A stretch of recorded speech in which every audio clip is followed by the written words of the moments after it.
Haki yetu. Hatujaona Haki yetu. Haki yetu. Korara. Haki yetu. Se. Haki yetu. Tunataka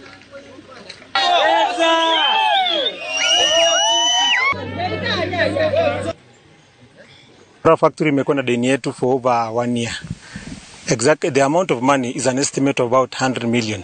Hawa kulima unaona hapa si ati wamekuja wote, but we are the representative. Kuna wengine wame lose hope. Me personally now die 1.3 million.